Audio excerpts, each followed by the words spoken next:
Don't make these mistakes when you want to study or work abroad. I have been very fortunate to travel and work and share life experiences to more than 13 countries. And out of my experiences, I want to share these so that you don't make those. I've seen people make really big mistakes. I don't want you to do it. So I'm going to share three big mistakes that people make when they want to study or work abroad, or some already making and they're already abroad. You understand? You feel me? If you're here for the very first time and it's your time, you're meeting me for the very first time. My name is Sheila Vandegraff. I'm currently an executive director here in the US. I work for an organization that's amazing. I came here as a student for my second master's. I've been so happy to work with amazing people. I did my second master's with full scholarship, dedicated myself, worked hard, got a job, and now I share this knowledge with you all who want to explore countries beyond their native country. So probably I don't know which country you're watching from. Please share in the chat which country you're watching me from and which country you'd love to travel to study or to work. So I'm going to share three biggest mistakes that I've seen people are making, but I'm also going to share from my experience about how I've managed to travel and work in these various countries.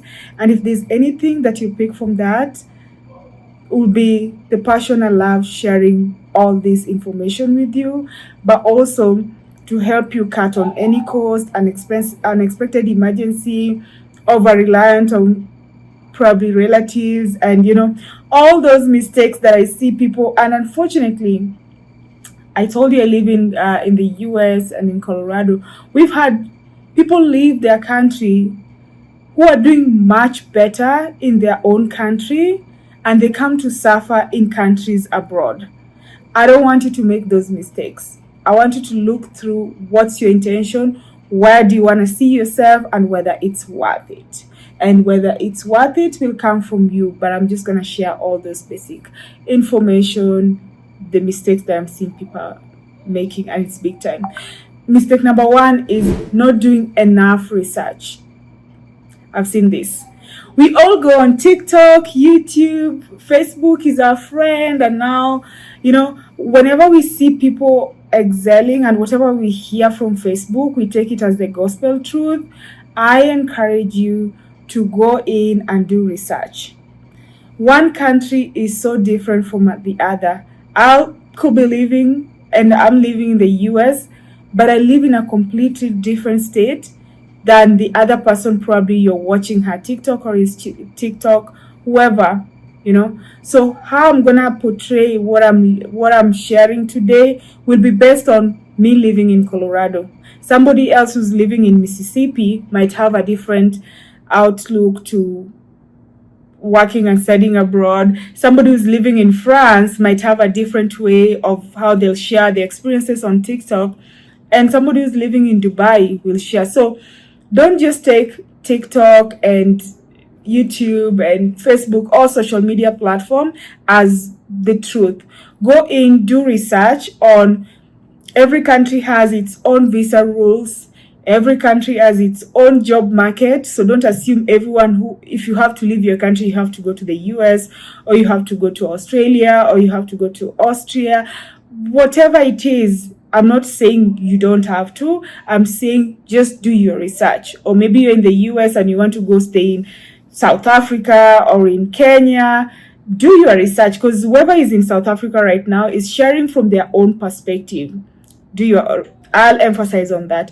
Do your research, get to understand what the embassy says about the country. I know there are so many things that have said about the developing countries, which I know are not really as truthful. So go in again. Sometimes might not be as truthful. So go in again and just do a research. What exactly is the embassy saying? What exactly is the job market saying? What exactly is websites saying about the country, about opportunities? And never just go into a country because everybody else is going to that country. I see that trend. Everybody is going to Dubai because their friends have gone to Dubai. There's just a lot behind it. Or people are going to US, or people are going to UK, or you're going to Canada, and Housing. What about housing? Are you sure about the housing? Are you sure about the food? And so my tip how we go about this is look at all the post-arrival equipment, like what's the health insurance in the country, what's the housing situation in that country. I remember when I came to the US, the person who was supposed to pick me from the airport actually switched off their phone, and it's a true story. So what's the housing? I was looking around for Airbnb. I didn't have much, So like I say, I'm sharing with you personal experience, but I hope that you'll not make the mistakes that people are making. What about legality to work with your visa? Does your visa allow you to work? Look at those things. The other mistake that I see a lot of people doing is ignoring financial planning. This is a big one because a lot of people, there's this narrative that when you leave your country, grass is always greener on the other side. Don't be fooled by it, because sometimes it could be just the green carpet and not the actual grass.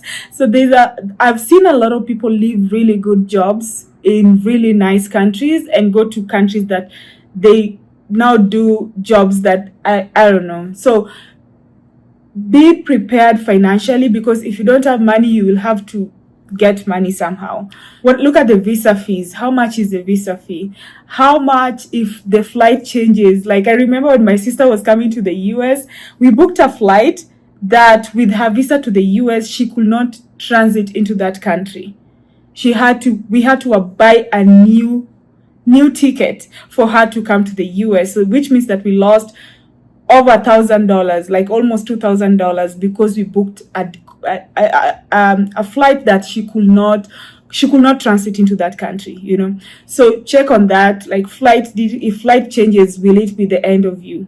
How do you buffer that? Tuition deposit. Also check to the nitty-gritties, like what's about the money transfer, the international bank transfer, the currency exchange and all that. How will it affect you?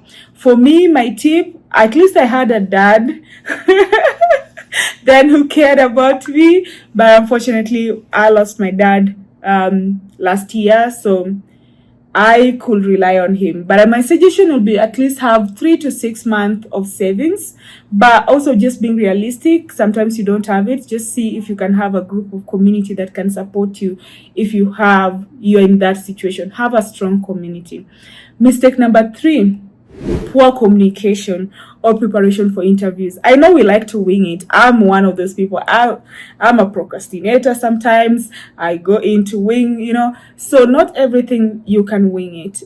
Remember, visa officers are trained to catch any lies, any inconsistency, So are the university interviews for scholarships. So they will definitely see if there's anything that's not matching up. So whether it's school admission interview, or you are preparing for visa interview, or maybe scholarship opportunity, like I had to go through an interview for scholarship, and I remember it was 2 a.m. in Kenya. I had to prepare myself because I didn't know exactly what kind of questions they're gonna ask me.